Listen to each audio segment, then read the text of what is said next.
कमाले करामात कायम करीम रजा बख्श राज रहा को रहीम सतगुरु गुरु ग्रंथ साहिब महाराज की पावन पवित्र गोद अंदर सज बैठे पवित्र आत्मा गुरु खालसा साध संगत जीओ। आओ सब तो पहला कलगी वाले पातशाह महाराज जी की बख्शिश दोहराइए। कोई भी रसना बाजी ना रहे, क्योंकि फतेह एक सिमरन है जो दसम पातशाह महाराज जी ने अमर छकाण वाले खालसे को बख्शिश किया। असी इहनूं चंगी तरह समझिया नहीं, असी बाकी शब्दों का सिमरन ते बहुत करते हैं। कोई 25-25 पाठ ते जपजी साहब दे करता है, सुखमनी साहब के नाम के नाल सोसाइटी बना के सारे हिंदुस्तान में चलाई गई है। पर जिहड़ी असल गल है कि आदमी ने अपनी जिंदगी विच वकारा ते फतेह पाउणी आ ते फिर इसने उन्हां दुश्मनां ते फतेह पाउणी आ जिहड़े सच के खिलाफ लड़ते आ। ये तां पाएगा जे पहला फतेह का सिमरन करेगा। फतेह एक सिमरन है। दसम पातशाह महाराज जी ने कुछ हदायत अपने खालसे को कीतियां जो बड़े पुराने खबरिया में मिलदियां। बड़े बड़े जिज्ञासुआ ने गुरु गोबिंद सिंह महाराज उत्ते सवाल किए, पर सिख धर्म एक इहो जिहा धर्म है कि जिस विच जदों गुरु महाराज संगत विच आके बैठते हैं ना, ते उस तो बाद कोई समा रखते हैं कि जे किसी ने कोई अपना शंका निवृत्त करना ते कर लो। बाकी दुनिया के पकंबरा ने यह आज्ञा नहीं दे दी, पर गुरु गोबिंद सिंह महाराज नूं अपनी शख्सियत उत्ते एडा वड्डा भरोसा, एडा वड्डा भरोसा वो आंदे भी आओ जे किसी ने कोई शंका निवृत्त करना ते कर लो। पीर बुद्धू शाह नूं पढ़दे जे, सुनदे भी जे। बड़ा जोगी सिद्ध पीर होया, पौटा साहब के मुकाम ते गुरु गोबिंद सिंह महाराज नूं वेखण आया। जिथों उन्हां दा वो सेवक बनिया, फिर उन्हें अपने पुत्र अपने चेले कुर्बान कर दिते। अज वो दरख्त मौजूद नहीं। हुण ते पौटा साहब के दरबार साहब की दीवार के नाल एक बड़ा घना दरख्त सी, जितना साडियां पिंडां च किते किते पलाक दे दरख्त इहो जिहा दरख्त सी, पर पलाक नहीं सी, क्योंकि वो पहाड़ी इलाका है। पीर बुद्धू शाह ये जान के कि 30-32 वरे की उम्र का जिहड़ा गुरु आ, इन्नी छोटी उम्र विच एडियां अध्यात्मकवाद दीयां उच्चियां गल्लां किवें करदा। महाराज नूं वेखण आया, अपना शंका निवृत्त करन आया। शामां दा वक्त सी। पंछियां दा एक सुभाव हुंदा है कि जिथे इन्हां दा ठिकाना होए, ये शाम नूं अपने ठिकाने ते चले जाते हैं। इस दरख्त उत्ते छोटे छोटे पंछियां का बड़ा जनखटा सी। महाराज शिकार खेड के आए। पीर बुद्धू शाह का पिंड इथों लागे सी। वो आके इस दरख्त थले बैठा सी अपना शंका निवृत्त करने वास्ते। महाराज घोड़े उतर लगे ते उठ के खलो गया। सतगुरु कहन लगे, आओ पीर जी किवें आए जे? कहन लगा जी एक शंका निवृत्त करना। कहन लगे दस दो। कहन लगा घोड़े उतर लो। कहन लगे नहीं, घोड़े उतरदे ही शंका निवृत्त हो जाना। कहंदे ने राजे जनक नूं अष्टावक्र ने घोड़े ते चढ़दे ही ज्ञान करवाता सी। साहब गुरु गोबिंद सिंह महाराज जी ने घोड़े तो उतरदे ही पीर बुद्धू शाह नूं ज्ञान करवाता। उन्हें सवाल किया कि ये जगत की खेड की आ।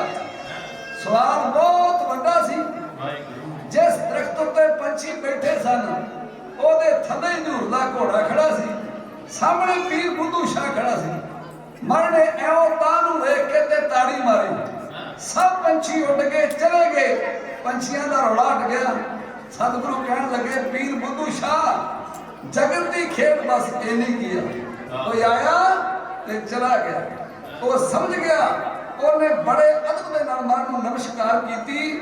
इस शंका निवृत्त करने के बदले च उन्हें अपनी सारी जिंदगी गुरु गोबिंद सिंह महाराज नूं अर्पित कर दी।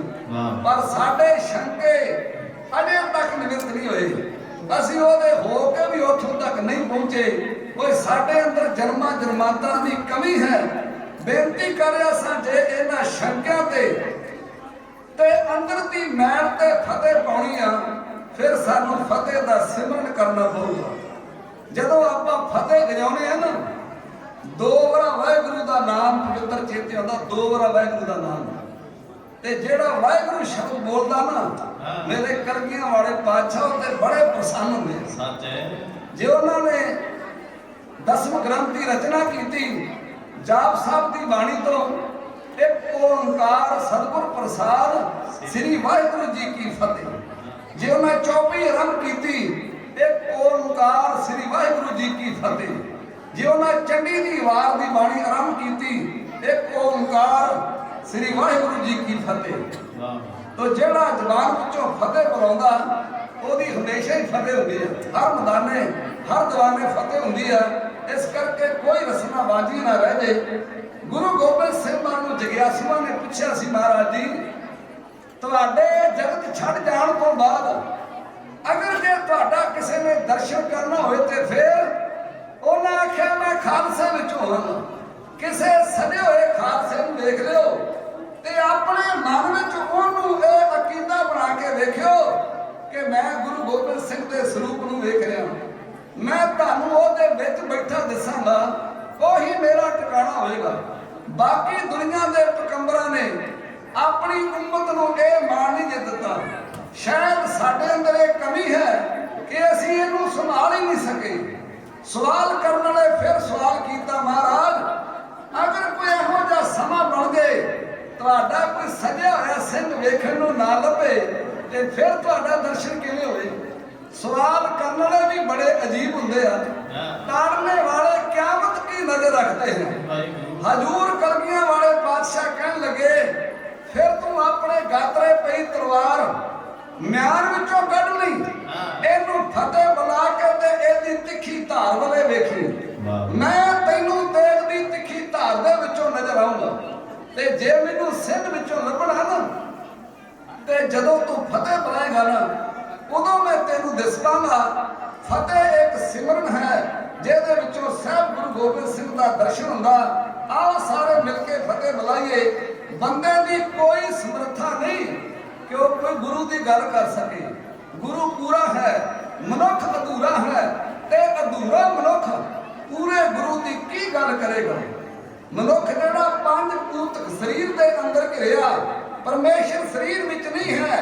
परमेश्वर बेहदा है ते बेहदे परमेश्वर की एक हद वाला जीव की गल करेगा।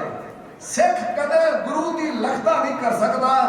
सिख ते गुरु के प्यार का प्रतीक है ते प्यार विच कदे अकल कम नहीं आउंदी, उत्थे शरधा ते जज्बा कम आउंदा। आओ बेनती करा पहला फतेह बुलाइए ते फिर जो तुसी सानू बुद्धि बख्शोगे मैं अपने समय की स्थिति नूं मुख रखदिया कुछ कहण दा यतन करूंगा। सारी संगत साहब गुरु ग्रंथ साहब नूं शीश झुकाओ ते प्यार सहित आखो वाहिगुरू जी का खालसा वाहिगुरू जी की फतेह। अज आपां उस महान योधे का जन्म दिहाड़ा मना रहे हैं जिन्हें एक दुनिया ते नवी मिसाल कायम की, जिन्हां ने बिना सिर तो भी लड़के दिखाया। सच है मेरी मुराद बाबा दीप सिंह जी तो है।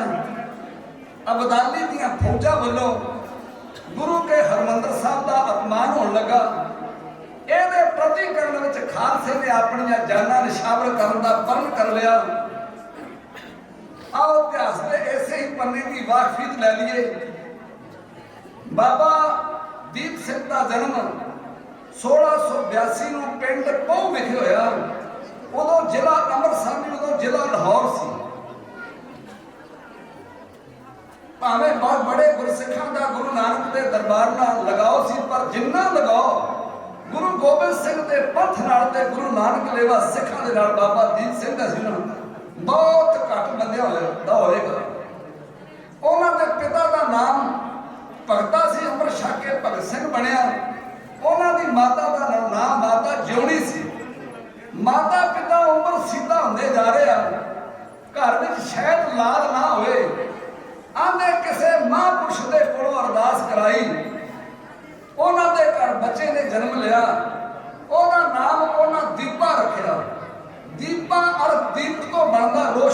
ਪ੍ਰਤੀਕ। ਜਦੋਂ ਤੁਸੀਂ ਬਾਬਾ ਦੀਪ ਸਿੰਘ ਦਾ ਇਤਿਹਾਸ ਸੁਣਦੇ ਜਾਓਗੇ ਨਾ, ਤੁਹਾਨੂੰ ਨਾਲ ਨਾਲ ਇਹ ਵੀ ਚੇਤਾ ਆਏਗਾ ਕਿ ਜਿਨ੍ਹਾਂ ਤੁਹਾਨੂੰ ਪਹਿਲਾਂ ਬਾਬਾ ਦੀਪ ਸਿੰਘ ਦਾ ਪ੍ਰਸੰਗ ਸੁਣਿਆ ਹੋਏਗਾ ਨਾ, ਉਹ ਮੁੱਢ ਤੋਂ ਲੈ ਕੇ ਨਹੀਂ ਸੁਣਿਆ ਹੋਏਗਾ। ਸ਼ਹੀਦੀ ਦੀ ਗੱਲ ਕਰਕੇ ਅਸੀਂ ਬਸ ਕਰ ਦਿੰਦੇ ਹਾਂ, ਪਰ ਜਿਹੜਾ ਉਹਨਾਂ ਦਾ ਮੁੱਢਲਾ ਜੀਵਨ ਸੀ ਉਹ ਕਿੰਨਾ ਮਹਾਨ ਸੀ, ਉਹਦੀ ਜਾਣਕਾਰੀ ਲੈਣੀ ਵੀ ਅਤੀ ਜ਼ਰੂਰ ਹੈ। ਬਾਬਾ ਦੀਪ ਸਿੰਘ ਦਾ ਜਨਮ ਇੱਕ ਬਹੁਤ ਗਰੀਬ ਪਰਿਵਾਰ ਵਿੱਚ ਹੋਇਆ। ਸ਼ਾਇਦ ਪਰਮੇਸ਼ਰ ਨੇ ਇਸ ਗੱਲ ਦਾ ਵੀ ਮਾਣ ਤੋੜਿਆ ਕਿ ਜਿਹੜੇ ਵੱਡੇ ਵੱਡੇ ਲੋਕ ਜਿਹਾਂ ਦੇ ਅਸੀਂ ਮਿਹਨਤ ਨਾ ਕਰਦੇ, ਸਾਡੇ ਬੱਚੇ ਕੁਝ ਨਹੀਂ ਸੀ ਬਣ ਸਕਦੇ। ਜੇ ਸਾਡੇ ਕੋਲ ਧਨ ਨਾ ਹੁੰਦਾ ਤੇ ਸਾਡੇ ਬੱਚੇ ਇਸ ਤਰ੍ਹਾਂ ਨਹੀਂ ਸੀ ਉਸਰ ਸਕਦੇ। ਸਿੱਖੋ, ਜਿਹੜਾ ਵੀ ਜੀਵ ਜਗਤ ਵਿੱਚ ਆਉਂਦਾ ਨਾ, ਉਹ ਆਪਣੀ ਕਰਮ ਗਤੀ ਨਾਲ ਲੈ ਕੇ ਆਉਂਦਾ। ਕਿਸੇ ਨੂੰ ਕੋਈ ਪਤਾ ਨਹੀਂ ਹੁੰਦਾ ਵੀ ਇਹਨੇ ਵੱਡਿਆ ਹੋ ਕੇ ਕੀ ਬਣਨਾ। ਸਾਡਾ ਦੇਸ਼ ਤੇ ਜਾਤਾਂ ਪਾਤਾਂ ਵਿੱਚ ਵੰਡਿਆ ਗਿਆ। ਅਮਰੀਕਾ ਦਾ ਬਹੁਤ ਅਮੀਰ ਦੇਸ਼ ਹੈ, ਉੱਥੋਂ ਦਾ ਇੱਕ ਪ੍ਰੈਜ਼ੀਡੈਂਟ ਹੋਇਆ, ਉਹ ਆਪਣੀ ਜੀਵਨੀ 'ਚ ਲਿਖਦਾ ਕਿ ਮੇਰੇ ਘਰ ਦੇ ਵਿੱਚ ਲਾਈਟ ਨਹੀਂ ਸੀ ਹੈਗੀ। ਹੁਣ ਅੰਦਾਜ਼ਾ ਤੁਸੀਂ ਆਪ ਲਾ ਸਕਦੇ ਵੀ ਅਮਰੀਕਾ ਦਾ ਐਡਾ ਅਮੀਰ ਦੇਸ਼ ਹੋਵੇ ਤੇ ਉਹਦੇ ਕਿਸੇ ਕਸਬੇ 'ਚ ਲਾਈਟ ਨਾ ਹੋਵੇ, ਉਹ ਕਿੰਨਾ ਗਰੀਬ ਹੋਏਗਾ।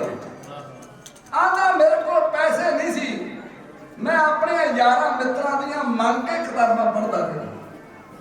ਕੋਈ ਆਂਦਾ ਸੀ ਵੀ ਜਿਹੜਾ ਬੱਚਾ ਲੋਕਾਂ ਦੀਆਂ ਮੰਗ ਕੇ ਕਿਤਾਬਾਂ ਪੜ੍ਹਦਾ, ਉਹਦਾ ਘਰ ਵਿੱਚ ਲਾਈਟ ਨਾ ਹੋਣ ਦੇ ਕਾਰਨ ਜਿਹੜੀ ਕਾਰਪੋਰੇਸ਼ਨ ਦੀ ਬੱਤੀ ਸੜਕ ਤੇ ਲੱਗੀ ਹੁੰਦੀ ਹੈ ਨਾ, ਆਂਦਾ ਮੈਂ ਉਹਦੇ ਥੱਲੇ ਬੋਰੀ ਵਿਛਾ ਕੇ ਪੜ੍ਹਦਾ ਰਿਹਾ। ਕੋਈ ਆਂਦਾ ਸੀ ਵੀ ਜਿਹੜਾ ਬੱਚਾ ਕਿਤਾਬਾਂ ਮੰਗ ਕੇ ਤੇ ਸੜਕ ਤੇ ਬਹਿ ਕੇ ਪੜ੍ਹ ਰਿਹਾ, ਇੱਕ ਦਿਨ ਪੂਰੇ ਅਮਰੀਕਾ ਦਾ ਮਾਲਕ ਬਣ ਜਾਏਗਾ। ਉਹਦੇ ਅੰਦਰ ਇੱਕ ਕੁਆਲਿਟੀ ਸੀ, ਮੈਂ ਉਹ ਵੀ ਦੱਸਣੀ ਜ਼ਰੂਰੀ ਚਾਹੂੰਗਾ। ਉਹਦਾ ਨਾਮ ਇਤਿਹਾਸ ਵਿੱਚ ਇਬਰਾਹਿਮ ਲਿੰਕਨ ਆਉਂਦਾ। $5 ਤੇ ਉਹਦੀ ਅੱਜ ਵੀ ਤਸਵੀਰ ਛਪੀ ਹੋਈ ਹੈ। ਉਹ ਇੱਕ ਚਮਾਰਾਂ ਦਾ ਮੁੰਡਾ ਸੀ, ਬੜੇ ਗਰੀਬ ਪਰਿਵਾਰ ਵਿੱਚ। ਉਹ ਆਂਦਾ ਮੈਂ ਇੱਕ ਦਿਨ ਪਾਰਲੀਮੈਂਟ ਦੀ ਮੀਟਿੰਗ ਵਿੱਚ ਜਾ ਰਿਹਾ ਸੀ ਤੇ ਅਚਾਨਕ ਇੱਕ ਪਾਲਤੂ ਸੂਰ ਫਾਰਮ ਵਿੱਚੋਂ ਨਿਕਲ ਕੇ ਕਿਸੇ ਚਿੱਕੜ ਵਿੱਚ ਧੱਸਿਆ ਸੀ। ਕਈ ਵਾਰ ਚੀਜ਼ ਚਿੱਕੜ ਧੱਸਣ ਵਾਲੀ ਬਾਹਰ ਨੂੰ ਨਿਕਲਣ ਦੀ ਕੋਸ਼ਿਸ਼ ਕਰਦੀ, ਪਰ ਜਿੰਨਾ ਉਹ ਜ਼ੋਰ ਲਾਉਂਦੀ ਸਗੋਂ ਠਾਹ ਨੂੰ ਧੱਸਦੀ ਜਾਂਦੀ। ਉਹ ਸੂਰ ਤੇ ਬਾਹਰ ਨਿਕਲਣ ਦੀ ਕੋਸ਼ਿਸ਼ ਕਰ ਰਿਹਾ ਸੀ, ਪਰ ਜਿੰਨਾ ਉਹ ਜ਼ੋਰ ਲਾ ਰਿਹਾ ਸੀ ਉਹਨਾਂ ਉਹ ਠਾਹ ਧੱਸਦਾ ਜਾ ਰਿਹਾ ਸੀ। ਲਿੰਕਨ ਨੇ ਇਹ ਨਹੀਂ ਵੇਖਿਆ ਕਿ ਮੈਂ ਪੂਰੇ ਦੇਸ਼ ਦਾ ਪ੍ਰਧਾਨ ਮੰਤਰੀ ਹਾਂ, ਜਾਂ ਮੇਰੇ ਕੱਪੜੇ ਗੰਦੇ ਹੋ ਜਾਣਗੇ, ਜਾਂ ਮੈਂ ਟਾਈਮ ਤੋਂ ਲੇਟ ਹੋ ਜਾਊਗਾ। ਉਹਨੇ ਆਪਣਾ ਯਤਨ ਜੁਟਾ ਕੇ ਉਹ ਸੂਰ ਨੂੰ ਚਿੱਕੜ ਚੋਂ ਬਾਹਰ ਕੱਢਿਆ। ਜਦੋਂ ਬਾਹਰ ਕੱਢਿਆ, ਉਹ ਸੂਰ ਨੇ ਆਪਣਾ ਪਿੰਡਾ ਛੰਡਿਆ। ਉਹ ਜਿਹੜੀਆਂ ਗੰਦੀਆਂ ਛਿੱਟਾਂ ਸੀ ਉਹ ਲਿੰਕਨ ਦੇ ਕੱਪੜਿਆਂ ਤੇ ਪੈ ਗਈਆਂ। ਫਿਰ ਉਹਨੇ ਘੜੀ ਵੇਖੀ, ਉਹਨੇ ਆਖਿਆ ਵੀ ਹੁਣ ਤੇ ਟਾਈਮ ਨਹੀਂ ਰਹਿ ਗਿਆ, ਤੇ ਜੇ ਮੈਂ ਇਸੇ ਤਰ੍ਹਾਂ ਪਾਰਲੀਮੈਂਟ ਦੀ ਮੀਟਿੰਗ ਵਿੱਚ ਚਲਾ ਜਾਵਾਂਗਾ ਤੇ ਮੈਨੂੰ ਕਿਹੜਾ ਵੀ ਲੋਕਾਂ ਨੇ ਸਿਆਣਾ ਨਹੀਂ ਗਾ। ਉਹ ਉਸੇ ਤਰ੍ਹਾਂ ਪਾਰਲੀਮੈਂਟ ਦੀ ਮੀਟਿੰਗ ਵਿੱਚ ਚਲੇ ਗਿਆ। ਲੋਕ ਵੇਖ ਕੇ ਬੜੇ ਹੈਰਾਨ ਹੋਏ। ਆਖਰ ਸੈਕਟਰੀ ਸਾਹਿਬ ਨੇ ਉਹਨੂੰ ਪੁੱਛ ਹੀ ਲਿਆ ਵੀ ਪ੍ਰਧਾਨ ਸਾਹਿਬ ਤੁਹਾਡੇ ਇੰਨੇ ਕੱਪੜੇ ਕਿਸ ਤਰ੍ਹਾਂ ਗੰਦੇ ਹੋਏ ਆ। ਉਹਨੇ ਆਖਿਆ ਵੀ ਕੋਈ ਗੱਲ ਨਹੀਂ, ਇਸ ਤਰ੍ਹਾਂ ਰਸਤੇ ਤੁਰਿਆ ਆ ਰਿਹਾ ਸਾਂ ਤੇ ਆਹ ਘਟਨਾ ਵਾਪਰੀ ਆ ਤੇ ਮੁੜ ਕੇ ਮੇਰੇ ਕੋਲ ਟਾਈਮ ਨਹੀਂ ਸੀ ਹੈਗਾ। ਫਿਰ ਸੈਕਟਰੀ ਸਾਹਿਬ ਨੇ ਸਟੇਜ ਉੱਤੇ ਪ੍ਰਧਾਨ ਦੀ ਉਸਤਤ ਕੀਤੀ ਸ਼ੁਰੂ ਕਰਨੀ ਕਿ ਸਾਡੇ ਦੇਸ਼ ਦੇ ਪ੍ਰਧਾਨ ਮੰਤਰੀ ਕਿੰਨੇ ਰਹਿਮਦਿਲ ਆ। ਉਹ ਸੂਰ ਨੂੰ ਚਿੱਕੜ 'ਚ ਫਸਿਆ ਵੇਖ ਕੇ ਰਹਿ ਨਹੀਂ ਸਕੇ। ਉਹ ਟਾਈਮ ਦੇ ਵੀ ਏਡੇ ਪਾਬੰਦ ਆ ਵੀ ਘਰ ਕੱਪੜੇ ਬਦਲਣ ਨਹੀਂ ਗਏ। ਫਿਰ ਵਾਰੀ ਆ ਗਈ ਪ੍ਰਧਾਨ ਦੀ। ਉਹਨੇ ਆਖਿਆ ਵੀ ਮੇਰੇ ਦੇਸ਼ ਵਾਸੀਓ, ਮੈਂ ਕੋਈ ਏਡਾ ਰਹਿਮਦਿਲ ਨਹੀਂ ਗਾ। ਜੇ ਮੇਰੇ ਦੇਸ਼ ਉੱਤੇ ਕੋਈ ਗਵਾਂਢੀ ਦੇਸ਼ ਹਮਲਾ ਬੋਲਦੇ, ਮੈਂ ਚੁੱਪ ਕਰਕੇ ਬੈਠਾ ਰਹੂੰਗਾ? ਮੈਂ ਉਸ ਦੇਸ਼ ਦੀਆਂ ਧੱਜੀਆਂ ਨਾ ਉਡਾ ਦੂੰਗਾ? ਫਿਰ ਮੇਰੀ ਰਹਿਮਦਿਲੀ ਕਿੱਧਰ ਜਾਏਗੀ? ਆਂਦਾ ਮੈਂ ਟਾਈਮ ਦਾ ਵੀ ਏਡਾ ਪਾਬੰਦ ਨਹੀਂ। ਦਰ ਜਿਹੜੀ ਗੱਲ ਹੋਏ ਸੀ ਕਿ ਮੇਰੇ ਅੰਦਰ ਬਿਮਾਰੀ ਸੀ ਦੂਸਰੇ ਦੀ ਮਦਦ ਕਰਨ ਦੀ। ਆਂਦਾ ਉਹ ਬਿਮਾਰੀ ਦੌਰਾ ਕਰ ਗਈ। ਆਂਦਾ ਮੈਂ ਸੂਰ ਨੂੰ ਚਿੱਕੜ 'ਚ ਫਸਿਆ ਵੇਖ ਕੇ ਗਾਂ ਜਾ ਹੀ ਨਹੀਂ ਸੀ ਸਕਦਾ। ਮੈਂ ਆਪਣੀ ਬਿਮਾਰੀ ਦਾ ਇਲਾਜ ਕੀਤਾ। ਸਿੱਖੋ, ਦੁਨੀਆ ਵਿੱਚ ਜਿੰਨੇ ਵੀ ਮਹਾਨ ਆਦਮੀ ਹੋਏ ਨਾ, ਉਹਨਾਂ ਦੇ ਅੰਦਰ ਇੱਕ ਇਹੋ ਜਿਹਾ ਜਜ਼ਬਾ ਸੀ ਕਿ ਉਹਨਾਂ ਦਾ ਆਪਣਾ ਤੇ ਭਾਵੇਂ ਸਭ ਕੁਝ ਵਿਗੜ ਜੇ, ਪਰ ਉਹ ਦੂਜਿਆਂ ਦਾ ਸਵਾਰ ਦਿਆ ਕਰਦੇ ਸੀ। ਇਹੋ ਜਿਹਾ ਜੀਵਨ ਬਾਬਾ ਦੀਪ ਸਿੰਘ ਜੀ ਦਾ ਸੀ। ਆਓ ਉਹਨਾਂ ਦੇ ਜਨਮ ਦੇ ਇਤਿਹਾਸ ਦੀ ਸਦਰ ਨੂੰ ਇੱਕ ਕਵਿਤਾ ਰਾਹੀਂ ਪ੍ਰਣਾਮ ਕਰ ਲਿਓ। ਪਹੁਵਿੰਡ ਪਿੰਡ ਵਿੱਚ ਹੋਇਆ ਰੁਸ਼ਨਾਇਆ ਰੇ ਚਾਰ ਲੋਕੀ ਆੜੇ ਦਿੰਦੇ ਪਏ ਵਧਾਈਆਂ ਰੇ ਸਾਰੇ ਲੋਕੀ ਆੜੇ ਦੇਣ ਪਏ ਵਧਾਈਆਂ ਰੇ ਸਾਰੇ ਲੋਕੀ ਆੜੇ ਦੇਣ ਪਏ ਵਧਾਈਆਂ ਰੇ ਸਾਰੇ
ਦੀਪ ਸਿੰਘ ਦਿੱਤਾ ਜਿਨ੍ਹਾਂ ਨੂੰ ਦਿੱਤਾ ਨੇ ਦਿਲ ਡੋਲ ਸੋਹਣਾ ਚੋਰੇ ਉੱਤੇ ਨੂਰ ਸੀ ਚੰਗੇ ਗੁਣ ਦੇਖ ਮਾਪੇ ਕੀਤਾ ਭਰਪੂਰ ਸੀ ਸੋਹਣੀ ਨੀਲ ਡੋਲ ਤੇ ਤੇਰੇ ਉੱਤੇ ਨੂਰ ਸੀ ਸੋਹਣੀ ਨੀਲ ਡੋਲੀਆਂ ਤੇ ਚਿਹਰੇ ਉੱਤੇ ਨੂਰ ਸੀ ਮਾਤਾ ਜੀ ਨੇ ਕੀਤਾ ਬਈ ਸਾਰੇ ਭਰਪੂਰ ਸੀ ਸੋਹਣੀ ਦਿਲ ਡੋਲ ਬੜਾ ਤੇਰੇ ਉੱਤੇ ਨੂਰ ਸੀ ਚੰਗੇ ਗੁਣ ਦੇਖ ਮਾਪੇ ਕੀਤਾ ਭਰਪੂਰ ਸੀ ਸੋਹਣੀ ਦਿਲ ਡੋਲ ਬੜਾ ਚਿਹਰੇ ਉੱਤੇ ਨੂਰ ਸੀ ਚੰਗੇ ਗੁਣ ਦੇ ਕੇ ਮਾਪੇ ਕੀਤਾ ਭਰਪੂਰ ਸੀ ਓਏ ਚੱਲੀ ਤੂੰ ਹਮੇਸ਼ਾ ਪਿੰਡ ਸੱਚ ਵਾਲੇ ਰਾਹ ਤੇ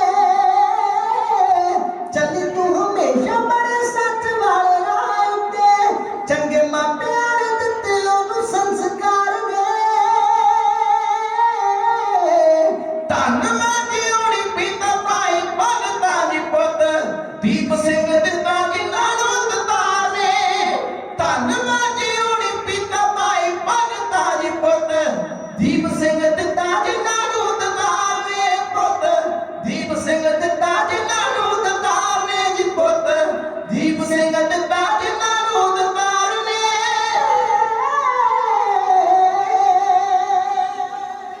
ਮੇਰੇ ਅਤੀ ਸਤਿਕਾਰਯੋਗ ਅੰਤਾਂ ਦਾ ਪਿਆਰ ਦੇਣ ਵਾਲੇ ਵੀਰ ਗੁਰਤੇਜ ਸਿੰਘ ਜੀ ਪੁਨੀਆਂ ਵਾਲੇ ਔਰ ਕਾਕੜ ਕਲਾ ਤੋਂ ਸਰਦਾਰ ਸ਼ਿਕਾਰਾ ਸਿੰਘ ਜੀ ਸਮੂਹ ਸੰਗਤਾਂ ਬੜੇ ਲੰਮੇ ਸਮੇਂ ਤੋਂ ਮੈਂ ਇੱਧਰ ਆਇਆ ਅਸੀਂ ਤੇ ਫਿਰ ਉਸੇ ਸ਼ਾਹਕੋਟ ਨੂੰ ਪੈ ਗਏ ਸਾਨੂੰ ਨਹੀਂ ਪਤਾ ਵੀ ਹਾਈਵੇ ਤੋਂ ਇੱਧਰ ਰੋਡ ਮੁੜਨਾ ਪਰ ਉੱਥੇ ਵੀ ਜਦੋਂ ਅਸੀਂ ਵੇਖਿਆ ਜ਼ਿਮੀਂਦਾਰਾਂ ਦਾ ਇਕੱਠ ਸਾਡੇ ਇੱਕ ਨਾ ਹੌਸਲੇ ਟੁੱਟ ਗਏ ਵੀ ਉੱਥੇ ਕੌਣ ਹੋਣਾ ਸੁਣਨ ਵਾਲਾ ਜ਼ਿਮੀਂਦਾਰ ਟਰੈਕਟਰ ਲੈ ਕੇ ਤੇ ਸਾਰੇ ਇੱਧਰ ਆ ਗਏ ਇੱਕ ਦੋ ਦੀ ਸੈਂਕੜੇ ਦੀ ਹਜ਼ਾਰਾਂ ਦੀ ਤਾਦਾਦ ਵਿੱਚ ਜਿਹੜੇ ਜ਼ਿਮੀਂਦਾਰ ਜੋ ਸ਼ਾਹਕੋਟ ਵਿੱਚ ਰੈਲੀ ਕੱਢ ਰਹੇ ਗੁਰੂ ਕਿਰਪਾ ਕਰੇ ਪਰ ਤੁਸੀਂ ਫਿਰ ਬੜ ਗੁਰੂ ਦੀ ਕਿਰਪਾ ਦੇ ਨਾਲ ਮੈਂ ਵੇਖਿਆ ਰਾਹ ਭਰੇ ਸੰਗਤਾਂ ਦੇ ਇੱਥੇ ਆਉਂਦੇ ਆ ਤਾਂ ਮੈਂ ਭਾਈ ਸਵਰਨ ਸਿੰਘ ਦਾ ਧੰਨਵਾਦ ਕਰਦਾ ਦੋ ਹੱਕ ਕਤਰ ਵਾਲਿਆਂ ਦਾ ਜਿਨ੍ਹਾਂ ਬੜੇ ਲੰਮੇ ਸਮੇਂ ਤੋਂ ਇਹ ਪ੍ਰੋਗਰਾਮ ਬੁੱਕ ਕਰਾਇਆ ਸੀ ਘੱਟ ਤੋਂ ਘੱਟ 8-9 ਮਹੀਨੇ ਹੋ ਗਏ ਆ ਤਾਂ ਪਹਿਲੀ ਵਾਰ ਮੈਂ ਇਸ ਸੰਗਤਾਂ ਦੇ ਦਰਸ਼ਨ ਕਰ ਰਿਹਾ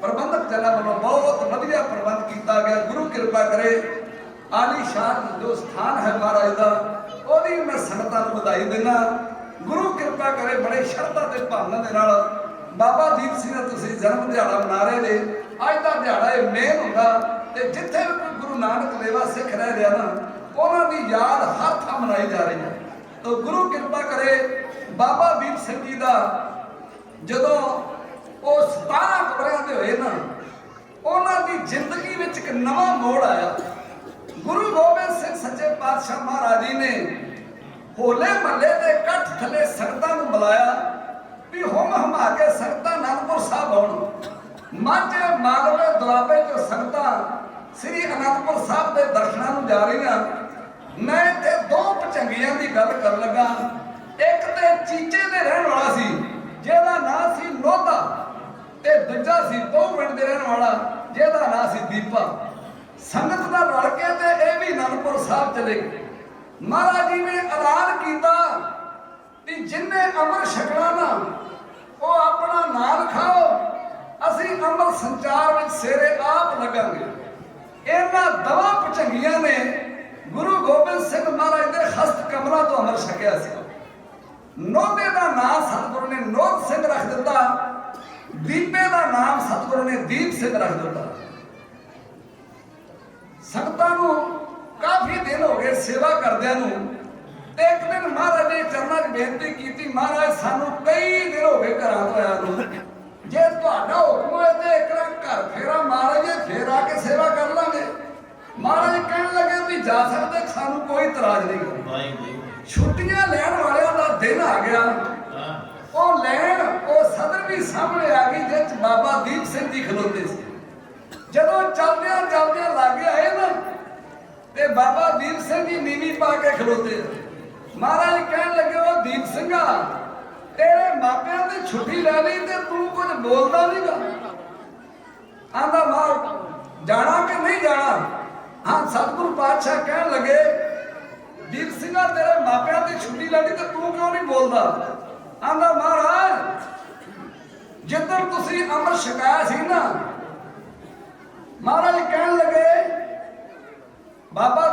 ਜੀ ਕਹਿਣ ਲੱਗੇ ਮਹਾਰਾਜ ਨੂੰ, ਮਹਾਰਾਜ ਤੁਸੀਂ ਮੇਰੇ ਨਾਲ ਮਜ਼ਾਕ ਨਹੀਂ ਕਰ ਰਹੇ। ਸਤਿਗੁਰੂ ਕਹਿਣ ਲੱਗੇ ਉਹ ਤੇਰਾ ਮੇਰਾ ਮਜ਼ਾਕ ਤੇ ਬਣਦਾ ਨਹੀਂ, ਮੈਂ ਤੈਨੂੰ ਮਜ਼ਾਕ ਕਿਉਂ ਕਰਨਾ। ਆਂਦਾ ਫਿਰ ਪੁੱਛਦੇ ਕਿਉਂ ਜੇ। ਸਤਿਗੁਰੂ ਕਹਿਣ ਲੱਗੇ ਵੀ ਸਾਰਿਆਂ ਨੂੰ ਜੋ ਪੁੱਛਿਆ। ਆਂਦਾ ਮਹਾਰਾਜ ਜਿੱਦਣ ਤੁਸੀਂ ਅੰਮ੍ਰਿਤ ਛਕਾਇਆ ਸੀ ਨਾ, ਇੱਕ ਵਿੱਚ ਇਹ ਹਦਾਇਤ ਕੀਤੀ ਸੀ ਕਿ ਜਿਹੜਾ ਸੇਰਾ ਅੱਜ ਤੋਂ ਇਹ ਗੁਰੂ ਦਾ ਹੋ ਚੁੱਕਾ। ਮਹਾਰਾਜ ਮੈਂ ਤੇ ਉਦੋਂ ਤੋਂ ਮਰ ਚੁੱਕਾ ਸਾਂ, ਜਾਣਾ ਕਿ ਰਹਿਣਾ। ਮਹਾਰਾਜ ਮੈਂ ਕੌਣ ਫੈਸਲਾ ਕਰ ਸਕਾਂ। ਜੇ ਤੁਸੀਂ ਹੁਕਮ ਕਰੋਗੇ ਤੇ ਮੈਂ ਚਲਾ ਜਾਵਾਂਗਾ, ਜੇ ਹੁਕਮ ਕਰੋਗੇ ਤੇ ਇੱਥੇ ਰਹਿ ਜਾਣਾ। ਸਤਿਗੁਰੂ ਕਹਿਣ ਲੱਗੇ ਵੀ ਬਾਕੀ ਦੇ ਜਾ ਸਕਦੇ ਆ, ਦੀਪ ਸਿੰਘ ਇੱਥੇ ਰਹੇਗਾ। ਮਹਾਰਾਜ ਜੀ ਦੇਖ ਰੇਖਾ ਪਲ ਲੱਗਾ। ਦੇਵਨਾਗਰੀ, ਉਰਦੂ, ਫਾਰਸੀ, ਗੁਰਮੁਖੀ तमाम ਬੋਲੀਆਂ ਦਾ ਸਤਿਗੁਰੂ ਨੇ ਉਸਤਾਦ ਬਣਾ ਕੇ ਰੱਖ ਦਿੱਤਾ। ਵਾਹਿਗੁਰੂ। ਪਹਿਲੋਂ ਦੀਪਾ, ਫਿਰ ਅੰਮ੍ਰਿਤ ਛਕ ਕੇ ਦੀਪ ਸਿੰਘ, ਬਾਣੀ ਪੜ੍ਹਨ ਲੱਗਿਆ ਭਾਈ ਦੀਪ ਸਿੰਘ, ਤੇ ਜਦੋਂ ਸੰਥਿਆ ਕਰਾਉਣ ਲੱਗਿਆ ਬਾਬਾ ਦੀਪ ਸਿੰਘ। ਚੌਥੀ ਡਿਗਰੀ ਤੇ ਪਹੁੰਚ ਗਿਆ। ਪੰਜਵਾਂ ਨਾਮ ਉਹਦਾ ਬੰਦਾ ਸਿੰਘ ਬਹਾਦਰ ਦੇ ਨਾਲ ਜਦੋਂ ਮਿਸਲਾਂ ਵਿੱਚ ਮੋਢੇ ਨਾਲ ਮੋਢਾ ਢਾ ਕੇ ਬਾਬਾ ਦੀਪ ਸਿੰਘ ਨੇ ਜੰਗ ਲੜਿਆ ਨਾ, ਪੰਜਵਾਂ ਨਾਮ ਬਾਬਾ ਬੰਦਾ ਸਿੰਘ ਬਹਾਦਰ ਨੇ ਉਹਨਾਂ ਦਾ ਜਿੰਦਾ ਸ਼ਹੀਦ ਦੱਸਿਆ। ਵਾਹ। ਇੰਨੀਆਂ ਡਿਗਰੀਆਂ ਹਾਸਲ ਕਰਕੇ ਵੀ ਉਹਨਾਂ ਨੇ ਗੁਰੂ ਘਰ ਦੀ ਸੇਵਾ ਨਹੀਂ ਛੱਡੀ। ਸੱਚ ਹੈ। ਇੱਕ ਦਿਨ ਬਾਬਾ ਦੀਪ ਸਿੰਘ ਜੀ ਲੰਗਰ ਦੇ ਝੂਠੇ ਭਾਂਡੇ ਮਾਂਜ ਰਹੇ ਸਨ, ਤੇ ਉਹਨੂੰ ਨਹੀਂ ਸੀ ਪਤਾ ਵੀ ਮੇਰੇ ਪਿੱਛੇ ਗੁਰੂ ਗੋਬਿੰਦ ਸਿੰਘ ਜੀ ਖਲੋਤੇ ਆ। ਉਹ ਸਰਬਲੋ ਦੇ ਬਾਟਿਆਂ ਨੂੰ ਮਾਂਜ ਰਹੇ ਸਨ। ਜਦੋਂ ਵਾਰ-ਵਾਰ ਸਰਬਲੋ ਦੇ ਬਾਟੇ ਨੂੰ ਮਾਂਜਦੇ ਸੀ ਤੇ ਗੁਰੂ ਗੋਬਿੰਦ ਸਿੰਘ ਪੁੱਛਣ ਲੱਗੇ, ਦੀਪ ਸਿੰਘਾ ਉਹ ਬਾਟਾ ਮਾਂਜਦਾ ਬਾਟਾ? ਆਂਦਾ ਨਹੀਂ ਜੀ, ਬਾਟਾ ਤੇ ਪਹਿਲੀ ਵਾਰ ਮਾਂਜਿਆ ਗਿਆ ਸੀ, ਹੁਣ ਫਿਰ ਤੂੰ ਕੀ ਮਾਂਜਦਾ? ਆਂਦਾ ਸਤਿਗੁਰੂ ਜੀ ਹੁਣ ਤੇ ਮੈਂ ਆਪਣਾ ਮਨ ਮਾਂਜਦਾ ਮਨ। ਉਹ ਦੀਪ ਸਿੰਘਾ ਤੈਨੂੰ ਕਿਤਨਾ ਪਤਾ ਲੱਗੂ ਇਹ ਤੇਰਾ ਮਨ ਮਾਂਜਿਆ ਗਿਆ? ਆਂਦਾ ਮਹਾਰਾਜ ਜੀ ਜਦੋਂ ਮੈਂ ਇਸ ਬਾਟੇ ਨੂੰ ਵਾਰ-ਵਾਰ ਲਿਸ਼ਕਾ ਕੇ ਵੇਖਣਾ ਨਾ, ਤੇ ਇਹਦੇ ਵਿੱਚ ਤਸਵੀਰ ਮੈਨੂੰ ਆਪਣੀ ਨਜ਼ਰ ਆਉਂਦੀ ਹੈ। ਮਹਾਰਾਜ ਮੈਂ ਨਾ ਵੀ ਤੇਰੇ ਅੰਦਰ ਜੇ ਹੋਮੇ ਹੈਗੀ ਆ। ਮਹਾਰਾਜ ਜਿੱਦਣ ਇਸ ਬਾਟੇ ਵਿੱਚੋਂ ਤੁਹਾਡੀ ਤਸਵੀਰ ਨਜ਼ਰ ਆਏਗੀ, ਮੈਂ ਸਮਝ ਲੂੰਗਾ ਮੇਰੀ ਸੇਵਾ ਮੁਕੰਮਲ ਹੋ ਗਈ। ਵਾਹ। ਸਤਿਗੁਰੂ ਨੇ ਚੁੱਕ ਕੇ ਛਾਤੀ ਨਾਲ ਲਾਇਆ, ਆਖਿਆ ਧੰਨ ਸਿੱਖੀ। ਮੰਗੋ ਪੁੱਤਰ ਦੀਪ ਸਿੰਘਾ, ਜੋ ਤੂੰ ਮੰਗੇਗਾ ਮੈਂ ਤੈਨੂੰ ਉਹੋ ਹੀ ਦੇਣ ਨੂੰ ਤਿਆਰ ਹਾਂ। ਸਿੱਖੋ ਮੰਗਣਾ ਵੀ ਸਾਰਿਆਂ ਨੇ ਆਉਂਦਾ। ਆਂਦਾ ਮਹਾਰਾਜ ਜੇ ਤੁੱਥੇ ਜੇ ਤੇ ਵਚਨ ਦਿਓ ਤੇ ਵਰਦਾਨ ਦਿਓ ਕਿ ਜਿਹੜਾ ਮੇਰਾ ਅੰਤ ਸਮਾਂ ਉਹ ਧਰਮ ਯੁੱਧ ਦੇ ਵਿੱਚ ਹੋਵੇ। ਇਹ ਵਾਰ ਬਾਬਾ ਦੀਪ ਸਿੰਘ ਨੇ ਕਲਗੀਆਂ ਵਾਲੇ ਤੋਂ ਆ ਮੰਗ ਕੇ ਲਿਆ ਸੀ। ਇਧਰ ਗੁਰੂ ਕੇ ਹਰਮੰਦਰ ਸਾਹਿਬ ਦਾ ਅਪਮਾਨ ਹੋਣ ਲੱਗਾ। ਬਾਬਾ ਦੀਪ ਸਿੰਘ ਜੀ ਉਸ ਵੇਲੇ ਦਮਦਮਾ ਸਾਹਿਬ ਗੁਰੂ ਮਹਾਰਾਜ ਦੇ ਸਰੂਪ ਲਿਖ ਰਹੇ ਸਨ। ਕੋਈ ਗੁਰੂ ਨਾਨਕ ਲੇਵਾ ਸਿੱਖ ਉਹਨੇ ਜਾ ਕੇ ਦਮਦਮਾ ਸਾਹਿਬ ਫਤਿਹ ਬੁਲਾਈ ਤੇ ਆਖਿਆ, ਬਾਬਾ ਜੀ ਜਿਹੜੇ ਸਰੂਪ ਸਤਿਗੁਰਾਂ ਦੇ ਤੁਸੀਂ ਲਿਖ ਰਹੇ ਜੇ, ਇਹਨਾਂ ਦਾ ਜੇ ਹਰਿਮੰਦਰ ਸਾਹਿਬ ਚ ਪ੍ਰਕਾਸ਼ ਕਰਨਾ, ਉਸ ਹਰਿਮੰਦਰ ਸਾਹਿਬ ਨੂੰ ਤੇ ਢਾਉਣ ਦੀਆਂ ਤਿਆਰੀਆਂ ਕੀਤੀਆਂ ਜਾ ਰਹੀਆਂ। ਵਾਹਿਗੁਰੂ। ਬਾਬਾ ਜੀ ਨੇ ਉੱਥੇ ਕਲਮ ਰੱਖਤੀ, ਉਹ ਕੀ ਕਹਿ ਰਿਹਾ? ਹਰਿਮੰਦਰ ਸਾਹਿਬ ਨੂੰ ਢਾਉਣ ਦੀਆਂ ਤਿਆਰੀਆਂ। ਸੱਚ ਹੈ ਬਾਬਾ ਜੀ, ਜੇ ਚੰਦ ਦਿਨਾਂ ਵਿੱਚ ਖਾਲਸਾ ਉੱਥੇ ਨਾ ਪਹੁੰਚਾ, ਤੇਰੇ ਗੁਰੂ ਦਾ ਮੰਦਰ ਢਾਹ ਢੇਰੀ ਕੀਤਾ ਜਾਏਗਾ। ਬਾਬਾ ਦੀਪ ਸਿੰਘ ਦੀਆਂ ਅੱਖਾਂ ਵਿੱਚ ਖੂਨ ਆਇਆ। ਰੌਲਾ ਫਰਕੇ ਤੇ ਕਲਗੀ ਵਾਲੇ ਪਾਤਸ਼ਾਹ ਦੇ ਤਖਤ ਤੇ ਖਲੋ ਕੇ ਅਰਦਾਸ ਕੀਤੀ, ਹੇ ਕਲਗੀਆਂ ਵਾਲਿਆ ਪਾਤਸ਼ਾਹ, ਹੇ ਪੰਥ ਦੇ ਮਾਲਕਾ, ਮੈਂ ਤੁਹਾਡੇ ਚਰਨਾਂ 'ਚ ਅਰਦਾਸ ਕਰਦਾ, ਜਿੰਨਾ ਚਿਰ ਮੈਂ ਅਬਦਾਲੀ ਦੀਆਂ ਫੌਜਾਂ ਦੇ ਝੰਡੇ ਅੰਮ੍ਰਿਤਸਰ ਦੀ ਧਰਤੀ ਤੋਂ ਪੁੱਟ ਨਾ ਦਿੰਦਾ, ਉਹਨਾਂ ਚਿਰ ਤੱਕ ਮੈਂ ਸ਼ਹੀਦੀ ਨਹੀਂ ਪਾਉਂਗਾ। ਹੌਲੀ ਕੰਬ ਉੱਠੀ ਉਹਨੇ ਆਖਿਆ, ਬਾਬਾ ਦੀਪ ਸਿੰਘਾ ਮੈਂ ਤੇਰਾ ਨੋਖਾ ਪਰ ਸਿਰੇ ਨੂੰ ਚੜ੍ਹ ਦਊਂਗੀ।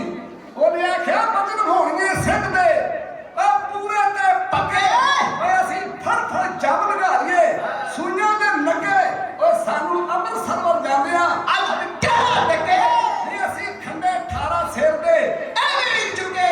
ਬਾਬਾ ਦੀਪ ਸਿੰਘ ਜੀ ਮਾਰ ਕੇ ਨਗਾਰਿਆਂ ਤੇ ਦੋਹਰੀਆਂ ਚੋਟਾਂ, ਸਤਿ ਸ੍ਰੀ ਅਕਾਲ ਦੇ ਜਕਾਰੇ ਲਾਉਂਦੇ ਹੋਏ ਗਗਨ ਤਮਾਮਾ ਬਾਜਿਓ, ਪਰਿਓ ਨਿਸ਼ਾਨੇ ਕਹਾਓ, खेल जो मांगो सूरमा अब जुल्म को दाओ, सूरा सो पहचानिए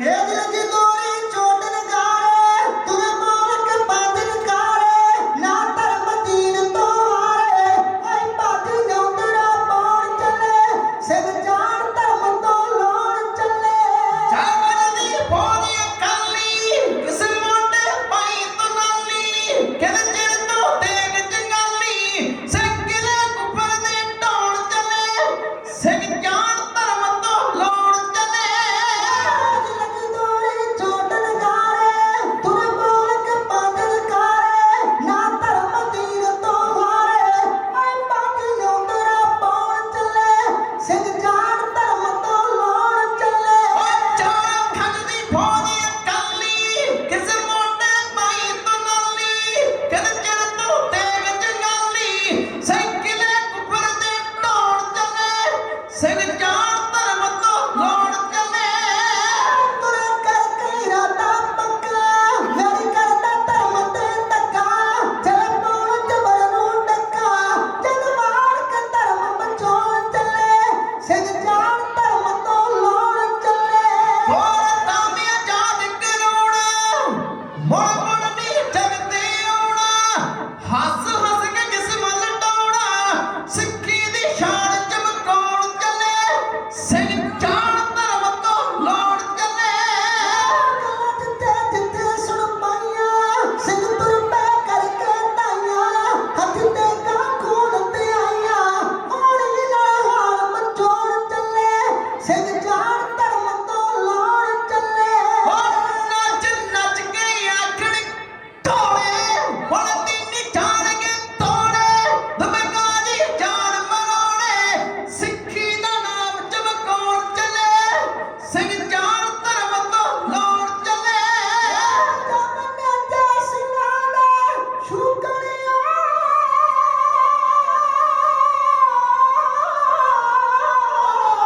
ਜਮਨੇ ਤੇ ਸਿੰਘਾਂ ਦੇ ਸ਼ੁਕਰ ਹਮ ਚੜਦਾ ਲੰਕਾ ਫੂਕਣ ਚੜਦ ਦੀਆਂ ਕਮਾਲਾਂ ਹੁਕਣ ਤੇਰਾ ਨਾਲ ਲੇਖ ਲਿਖਾਉਣ ਚੱਲੇ ਸਿੰਘ ਜਾਣ ਧਰਮ ਤੋਂ ਲਾਉਣ ਚੱਲੇ ਸਭ ਮਾਵਾ ਤੇ ਦੁਆਬਾ ਲੈ ਤੁਰਿਆ ਮੁੰਡਣਾ ਬਾਬਾ ਕਹਿੰਦਾ ਬੱਲੇ ਮਈਏ ਲੋ ਸ਼ਾਮਾ ਜੋਗੀ ਨਾਲ ਗੁਰਮੁਖ ਗਾਉਣ ਚੱਲੇ ਸਿੰਘ ਜਾਣ ਧਰਮ ਤੋਂ ਲਾਉਣ ਚੱਲੇ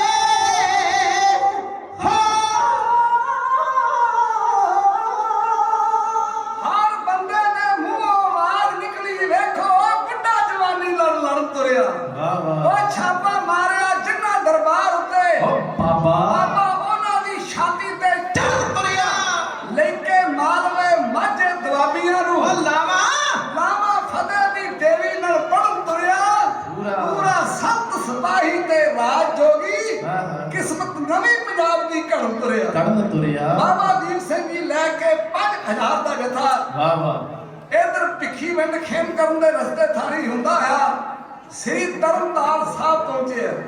ਇੱਥੇ ਰਾਤ ਕੱਟੀ ਆ ਅੰਮ੍ਰਿਤ ਵੇਲਾ ਹੋਇਆ ਨਿਤਨੇਮ ਕੀਤਾ ਬਾਬਾ ਦੀਪ ਸਿੰਘ ਨੇ ਧੰਨ ਗੁਰੂ ਅਰਜਨ ਸਾਹਿਬ ਸ਼ਹੀਦਾਂ ਦੇ ਸਰਤਾਜ ਦੇ ਚਰਨਾਂ ਵਿੱਚ ਅਰਦਾਸ ਕੀਤੀ ਆ। ਵਾਹਿਗੁਰੂ ਸਿੱਖੋ ਅਰਦਾਸ ਹਰ ਇੱਕ ਸਿੱਖ ਨੂੰ ਕਰਨੀ ਚਾਹੀਦੀ ਆ।